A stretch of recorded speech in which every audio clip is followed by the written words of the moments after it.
On October 14, 2024, the body of a 25-year-old woman was found on the coast of Beaufort County, South Carolina. The circumstances of her death will be the subject of an investigation that will reveal a chain of events that began just one day before the tragedy. The cruise ship Sea Star was sailing along the Atlantic coast, on a route from Miami to Charleston to Savannah. There were 380 passengers on board, including newlyweds Garrett and Monica Benshaw. The couple had gotten married a week before the cruise. The wedding was modest, without extravagance. Garrett worked as a logistics manager for a transportation company, and Monica had managed a small fitness club in the suburbs of Atlanta before her marriage. Both had been saving for this cruise for almost a year, considering it the beginning of their new life together. However, the honeymoon did not live up to their expectations. On the third day of the cruise, the couple began to quarrel. Garrett turned out to be a reserved and demanding person, accustomed to being in control. Monica, on the contrary, craved celebration and attention. She flirted with the waiters, lingered in the bar, and returned to the cabin late. Garrett remained silent, but grew increasingly irritated. On the evening of October 13th, when the liner was a few miles off the coast of South Carolina, the tension reached its peak. Garrett sat on the edge of the bunk in their cabin, number 217 on the third deck, and watched his wife. Monica stood in front of the mirror, touching up her makeup. She was wearing a short red dress that Garrett had never seen before. She was getting ready for dinner in the main restaurant, but Garrett knew that after dinner she would go back to the bar. "Are you going to get drunk again and wander around who knows where until nightfall?" he said quietly. But there was a threat in his voice. Monica turned around, her face contorted with contempt. "Are you serious? We're on our honeymoon, Garrett. People are having fun, dancing, socializing, and you're sitting here like an old man nagging me for every smile." "I'm not nagging." Garrett stood up, his jaw clenched.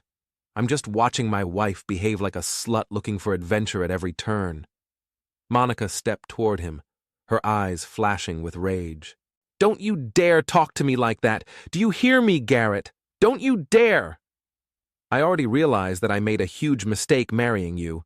You're a rude, cruel jerk who is incapable of normal conversation or normal feelings. Do you even understand what love is? Or is your wife just property to you, something to be kept on a leash? Do you even know what fidelity is?" Garrett barked, taking a step forward. "I see how you look at those guys, how you smile at them, how you stay at the bar until 3 in the morning. You've already found yourself a lover on this ship, haven't you? Admit it." Monica burst out laughing, and her laughter was full of mockery. "You're paranoid, Garrett. A sick, jealous paranoid. I'm sorry I didn't see it sooner. You know what? Maybe I really should find someone who will treat me like a human being and not a thing." She grabbed her purse from the table and headed for the door. Garrett made a move to block her way, but Monica shoved him hard in the chest. "Don't touch me. I'm leaving, and don't expect me back anytime soon." The cabin door slammed shut. Garrett stood in the middle of the cramped room, breathing heavily, his hands clenched into fists. He tried to calm down for a few minutes, but one thought kept running through his head. She had confessed. She really was looking for a lover. Garrett waited about 5 minutes, then left the cabin. The third deck corridor was empty, except for Monica's figure at the end, climbing the stairs. Garrett followed, keeping his distance. His heart was pounding, his head throbbing with rage mixed with cold determination to find out the truth. Monica walked past the restaurant without going inside. She headed for the bow of the ship, where the service rooms were located. Garrett followed her, hiding behind corners and columns. There were almost no passengers on this part of the deck. Monica stopped at a door with a sign that read, "Captain's Cabin. No unauthorized personnel allowed." She looked around and knocked. The door opened almost immediately. Standing in the doorway was a man in a white captain's uniform, tall, broad-shouldered, with a crew cut. Garrett recognized him, Captain Nelson Parkman, who had been introduced to the passengers on the first day of the cruise. Parkman smiled at Monica, took her by the hand, and pulled her inside. The door closed. Garrett froze a few feet from the bridge. He was overcome by such a wave of rage that his vision darkened for a moment. So it was true. She wasn't just flirting, she was cheating on him, and not with just anyone, but with the captain of the ship. He took a step toward the door but stopped. A thought flashed through his mind. If he burst in now, there would be a scandal. He would be made out to be a troublemaker, and Monica would wriggle out of it by saying something about a chance visit. No, he needed proof. Garrett walked around the wheelhouse. There was a small round window in the side wall, a porthole through which light from inside penetrated. He moved closer, pressed himself against the wall, and cautiously peered inside. What he saw turned his anger into icy hatred. Monica and the captain were standing in the middle of the cabin, embracing each other. They were kissing eagerly, hastily. Parkman's hands were unzipping the back of her red dress, and Monica was already pulling off his uniform jacket. They moved toward the wide sofa by the wall, their bodies entwined, their clothes falling to the floor. Garrett watched this for a few seconds, which seemed like an eternity to him. There was no room for thoughts in his mind, only a white veil of rage and pain. Then he turned away and quickly walked away, trying not to attract attention. He didn't know where to go. His legs carried him across the decks, past passengers who were laughing and taking pictures. He felt as if he had been publicly betrayed, even though no one around him knew about his humiliation. Finally, he reached the bar on the upper deck. The bar was half full. Soft music was playing, and people were sitting at tables drinking cocktails. Garrett sat down on a high stool at the bar and motioned to the bartender, a young guy with dreadlocks and a broad smile. "Whiskey, double, no ice," Garrett said hoarsely.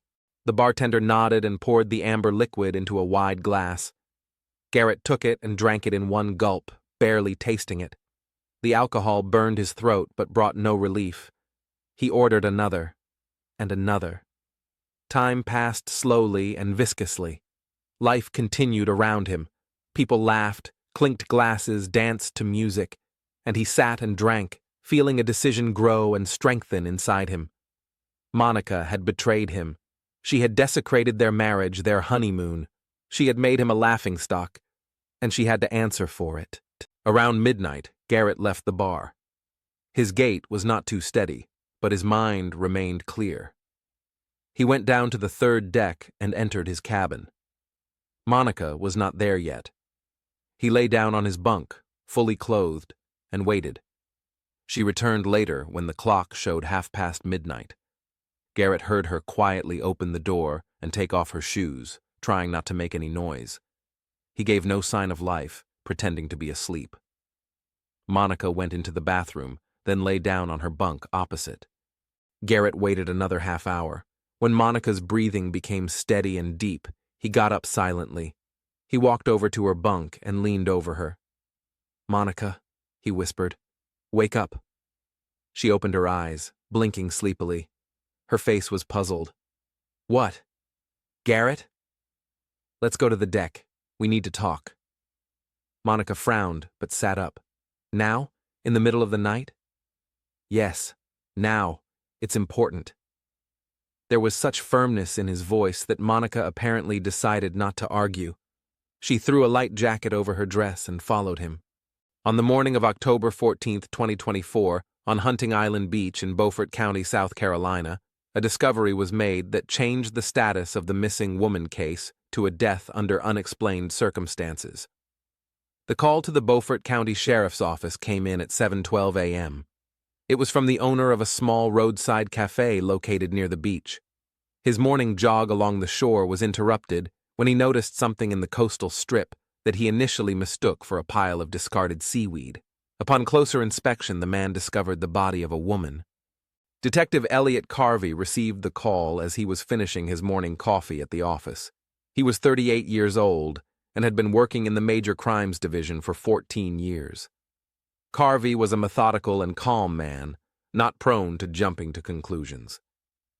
His partner, Detective Jenna Redburn, was 4 years younger and had been working with him for the past 5 years. Redburn was known for her keen observation skills and ability to find details where others saw only the big picture. They arrived at the scene 20 minutes after the call. Hunting Island Beach was a narrow strip of sand surrounded by low dunes and seagrass. The place was rarely visited, far from tourist routes. Several patrol officers had already cordoned off the area with yellow tape.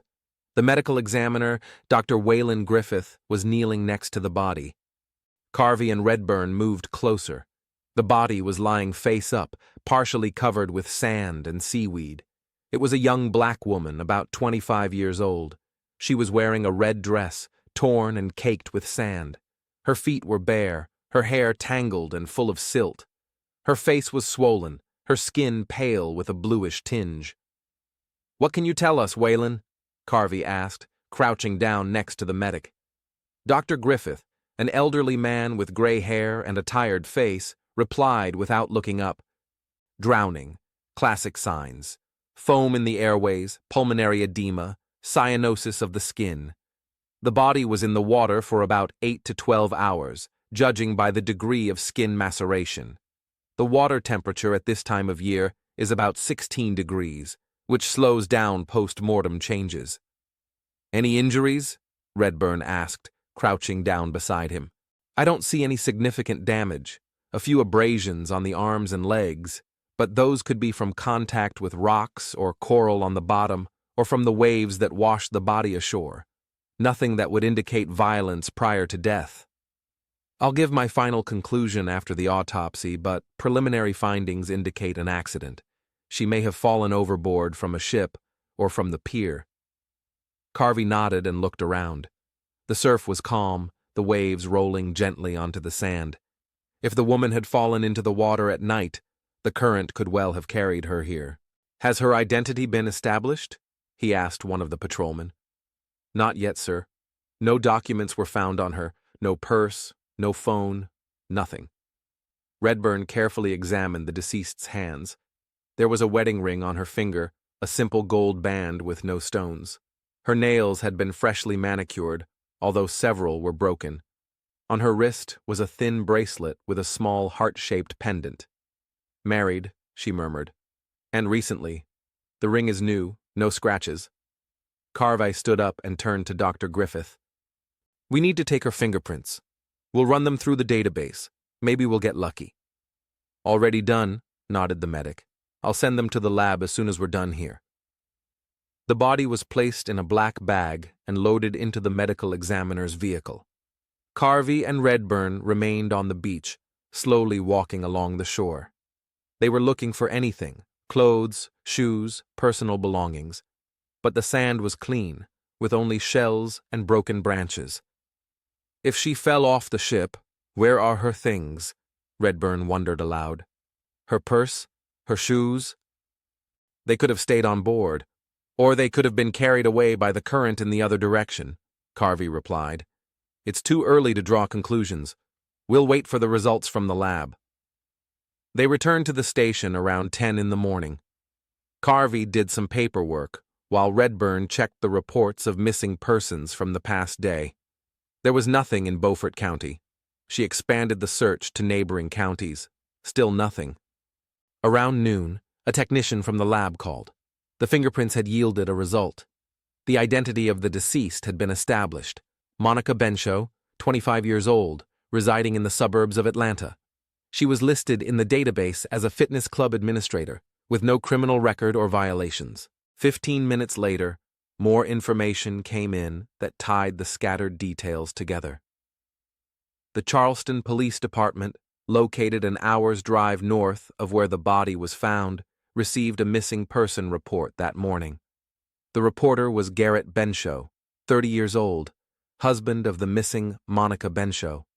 According to the report, the couple had been on a cruise aboard the Sea Star, which docked in Charleston this morning. Garrett woke up and found his wife missing from their cabin. A search of the ship yielded no results. Carvey and Redburn exchanged glances when they received this information. "A cruise ship," Redburn said slowly. "So she fell overboard during the night, and the current carried her to us." "We need to talk to her husband," Carvey said, getting up. Contact the Charleston office and tell them we want to see him. Tell him it's about his wife. Garrett Bencho arrived at the Beaufort County Police Department around 3 in the afternoon. Carvey and Redburn met him in the lobby. The man looked exhausted. Red eyes, rumpled clothes, unshaven face. He nervously fiddled with his baseball cap. "Have you found my wife?" were the first words he uttered as soon as he saw the detectives. "Please tell me you found her."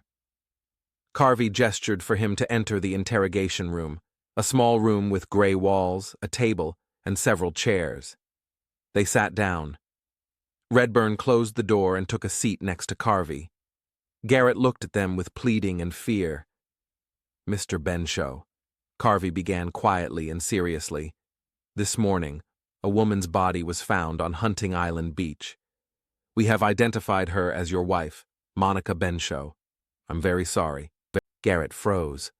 For a few seconds, he just stared at Carvey without blinking, as if he didn't understand the words. Then his face contorted.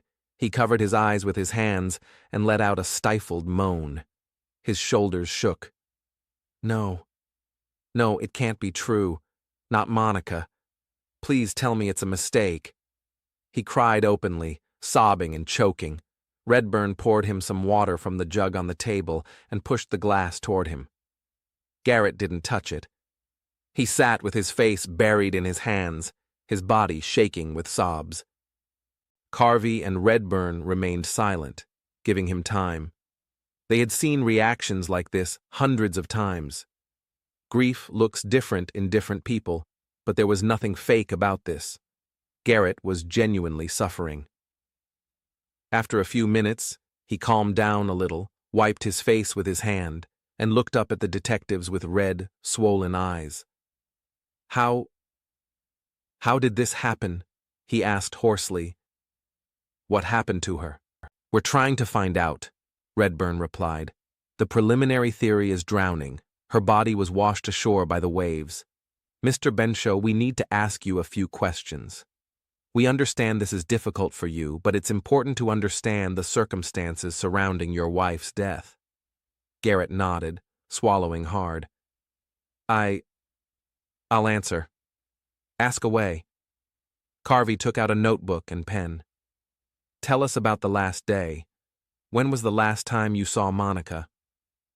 Garrett closed his eyes, gathering his thoughts. "It was yesterday evening, around 8, maybe. We were in the cabin.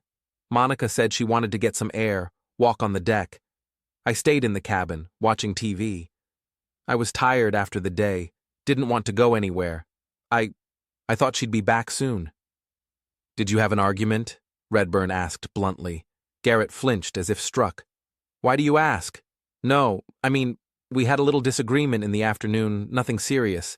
It was about where to go for dinner. Nothing serious. Everything was fine in the evening." Carvey wrote without looking at Garrett. "When did you notice Monica was gone?" "I fell asleep around 10, I think. I woke up in the morning, around 6. She wasn't in the cabin. I thought she had gotten up early and gone to breakfast or the gym. But when she still wasn't there at 7, I started to worry. I started looking around the ship.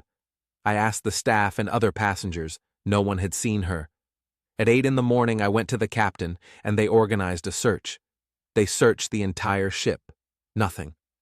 When the ship docked in Charleston, I went straight to the police." "Was Monica under the influence of alcohol or drugs?" Carvey asked. "No." Garrett shook his head. "She hardly drank at all.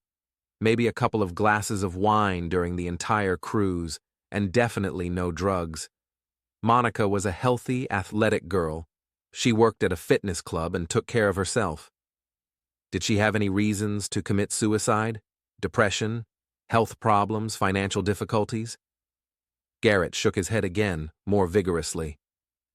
No, and no. We just got married. We were on our honeymoon. Monica was happy. We were both happy.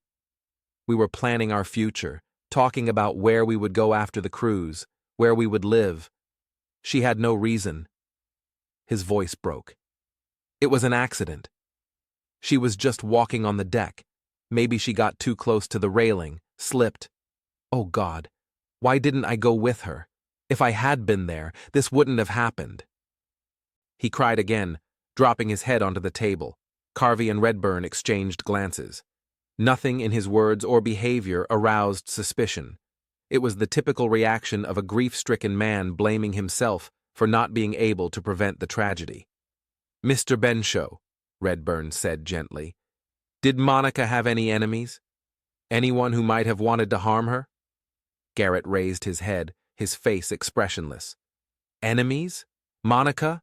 No, what are you talking about? She was a wonderful girl. Everyone loved her. She had no enemies. It was an accident, I'm sure. Just a terrible accident." Carvey asked a few more questions about the daily routine on the liner, who they socialized with, and whether there were any conflicts with other passengers or crew members. Garrett answered incoherently, but consistently. They didn't socialize much, mostly keeping to themselves. There were no conflicts. Monica was friendly with everyone, but didn't get close to anyone. The interrogation lasted about an hour. When it was over, Garrett looked completely devastated. Carvey walked him to the exit, said he would contact him when the autopsy results were in, and offered his condolences. When Garrett left, the detectives returned to their office. Redburn sank into a chair and rubbed her temples. "What do you think?" she asked. Carvey shrugged as he leafed through his notes. "I think everything points to an accident. A young woman on a cruise ship, walking on the deck in the evening, approaches the railing, loses her balance or stumbles, and falls overboard. The water is cold, the current is strong, and there is virtually no chance of survival. The body was carried along the coast until it washed up on the beach. It's a sad story, but not unique. These things happen." "The husband isn't a suspect?" Redburn asked. "No." Carvey shook his head. His reaction was completely natural. He's devastated. And his story is logical. Besides, there are no signs of violence on the body. If he had thrown her overboard after a fight, there would be bruises, scratches, signs of a struggle. But Dr. Griffith found nothing of the sort. Just drowning. "What about the arguments between them?" He answered the question evasively. "All couples argue," Carvey replied, "especially in stressful situations, even on their honeymoon. That's no reason to suspect him of murder. We have no motive, no evidence, just a drowned woman and a grief-stricken husband." Redburn nodded thoughtfully. Carvey's logic was flawless. All the facts added up to a tragic accident. The next day, Dr. Griffith sent the full autopsy report. The conclusion confirmed the initial version. Death was the result of drowning. The water in her lungs matched samples from the Atlantic Ocean in that area. There were no signs of violent death, poisoning, or illness that could have caused loss of consciousness. Several abrasions on her body were consistent with contact with hard surfaces underwater or in the surf zone. The blood alcohol content was 0. Toxicological analysis revealed no narcotic substances. Carvey and Redburn spent another day checking the final details. They contacted the cruise line administration, requested a list of passengers and crew members, and studied the ship's route. The Sea Star was in the area where the body was found that very night. The currents matched the trajectory of the body's movement from the presumed point of entry to the water to Hunting Island Beach. Everything fit. On the third day after the body was found, Carvey compiled his final report. The case was classified as an accident. Monica Benshaw, while on a cruise ship, went out on deck on the evening of October 13th, lost her balance at the railing, fell overboard, and drowned. The body was found on the morning of October 14th on Hunting Island Beach. There was no criminal component. The case was closed. Garrett Benshaw was given his wife's body for burial. He thanked the detectives for their work and left for Atlanta to arrange the funeral. For Carvey and Redburn, it was just another case closed in a long line of cases. Tragic, sad, but requiring no further investigation. They couldn't have known that in 2 days, everything would change. On October 16, 2024, 2 days after the case of Monica Benshaw's death was closed, 2 men arrived at the Beaufort County Police Department. Their visit forced detectives Carvey and Redburn to reevaluate all of their previous conclusions. The sergeant on duty called Carvey around 11 a.m. and reported that the captain of the cruise ship Sea Star and one of his crew members were in the lobby. They were requesting a meeting with the detectives investigating the death of passenger Monica Benshaw. Carvey frowned, put down his reports, and went downstairs with Redburn. Two black men were waiting for them in the lobby. The first was tall, broad-shouldered, wearing a neat white shirt and dark trousers. His face was serious and somewhat nervous. The second was younger, thin, with short dreadlocks, wearing a t-shirt and jeans. He stood behind, as if hesitant to step forward. "I'm Captain Nelson Parkman," the first man introduced himself, extending his hand to Carvey. "This is Jace Howell, a sailor from my ship. We'd like to talk to you about Monica Benshaw." Carvey shook his hand and nodded. "Detective Elliot Carvey. This is my partner, Detective Jenna Redburn. Let's go into the office." They went upstairs to a conference room, which was more spacious than the interrogation room. They sat down at a long table. Parkman nervously interlaced his fingers, while Howell stared at the floor. "Captain Parkman," Carvey began, taking out his notebook, "what brings you here?" Parkman took a deep breath, as if gathering his strength. "I heard about Monica Benshaw's death on the news. When we docked in Charleston, her husband reported her missing, and a search was conducted on the ship, but no one knew what had happened. Then I saw in the newspaper that her body had been found on the beach, and that the case had been closed as an accident." He paused, looking at the detectives. Redburn leaned forward. "And what bothers you about that?" Parkman clenched his jaw, then exhaled. "The thing is, I had a relationship with Monica. We were having an affair." Carvey and Redburn exchanged glances. This was information that changed everything. "Tell us more," Carvey asked, starting to write quickly. "It started on the second day of the cruise," Parkman continued, without looking up. "Monica came to my cabin and said she wanted to see the bridge. We started talking. She confessed that she was having problems with her husband, that she was disappointed in her marriage, that they were constantly arguing. I felt sorry for her. We met several times during the cruise, mostly in the evenings when her husband was in his cabin or at the bar. The last time I saw her was on the evening of October 13th. "What time?" Redburn asked. "Around 9 o'clock. She came to my cabin. We spent some time together. She left around 11. She said she had to get back to her cabin before her husband started looking for her." "Did you know she was married?" Carvey asked. "Yes. She didn't hide it, and I knew I was doing the wrong thing, but—" Parkman rubbed his face with his hands. "I didn't expect things to turn out this way. When I found out she was dead, I started thinking, what if her husband found out about us? What if he suspected something? Monica said he was jealous and controlling. Maybe he was following her that night. Maybe he saw her leaving my cabin." "Do you think her husband could have killed her?" Redburn asked bluntly. "I don't know." Parkman shrugged. "I thought you should know about it, that he might have had a motive." Carvey took notes, his face impassive, but his thoughts were already working in a different direction. If the husband knew about the affair, the picture changed dramatically. Jealousy is one of the most common motives for murder.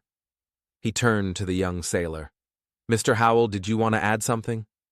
Jasper Howell raised his head. His face expressed guilt and anxiety. "I heard a scream that night," he said quietly. "It was around 1 in the morning, maybe a little later. I was doing my rounds on the deck, checking that everything was in order. Suddenly, I heard a woman scream. It was short and sharp. It came from somewhere near the bow of the deck." "Why didn't you check to see what happened?" Redburn asked. Howell shrugged guiltily. "I thought it was the passengers having fun.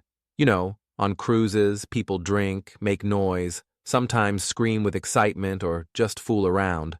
I walked over there, but didn't see anyone. The deck was empty. I decided it was my imagination or that people had already left. I didn't think much of it. And now I think it might have been her. Monica. A heavy silence fell. Carvey put down his pen and leaned back in his chair. The sailor's testimony was critical.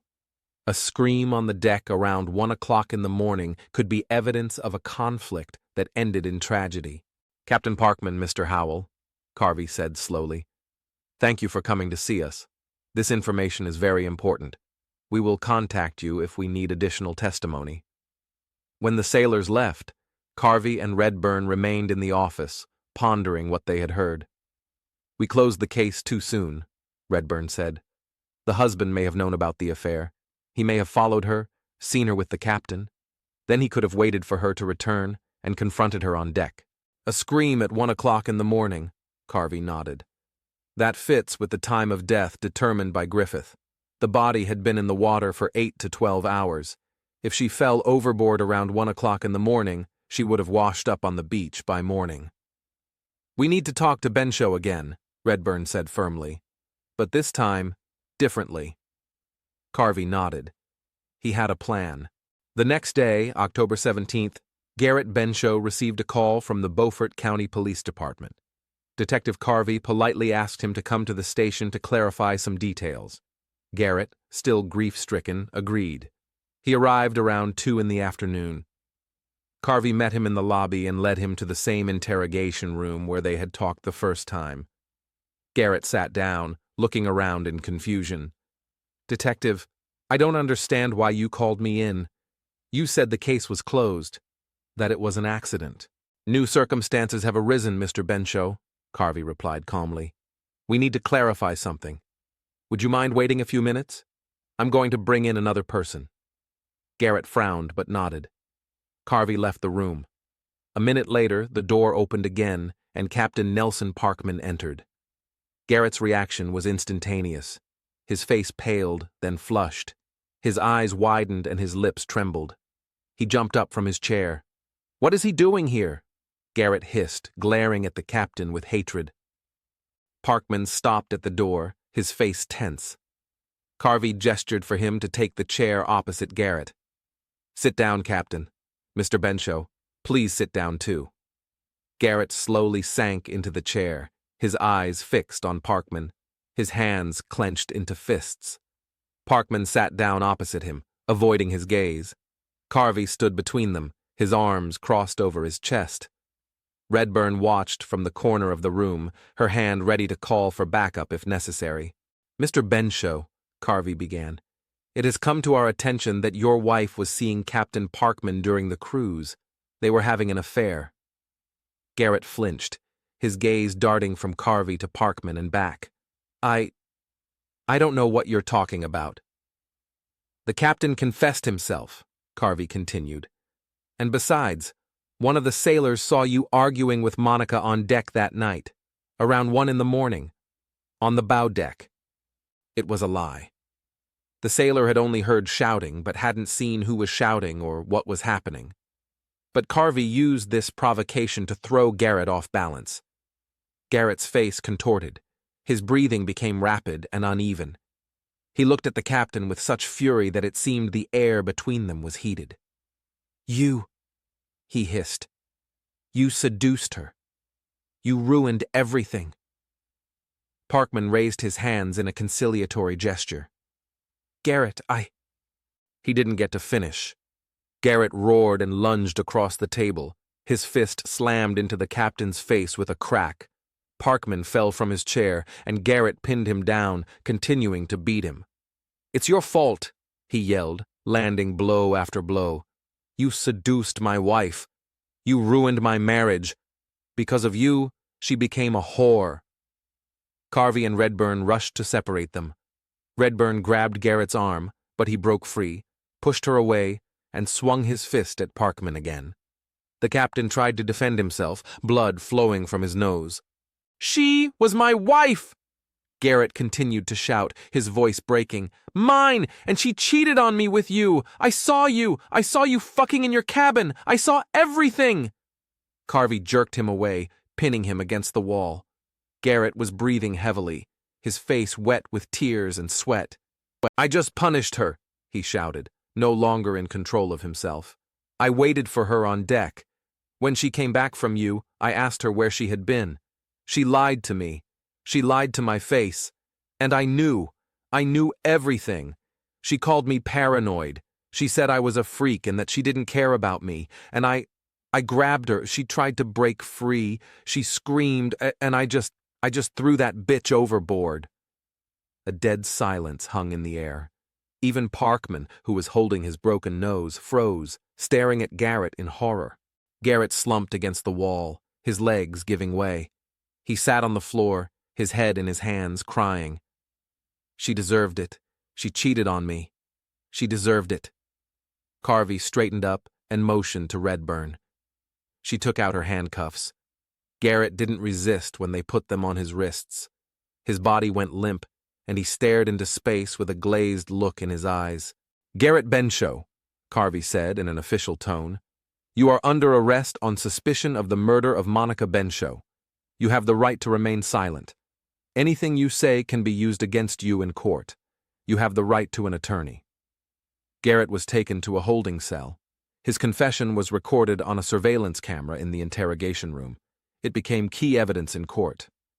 The trial of Garrett Benshaw took place 4 months later, in February 2025. The prosecutor presented the testimony of Captain Parkman and Sailor Howell, as well as surveillance camera footage showing the defendant's confession. The defense tried to prove that it was a crime of passion, but the jury did not take the mitigating circumstances into account. On February 23, 2025, the judge announced the verdict. Garrett Benshaw was found guilty of second-degree murder. He was sentenced to 35 years in prison without the possibility of parole. The case was closed for good.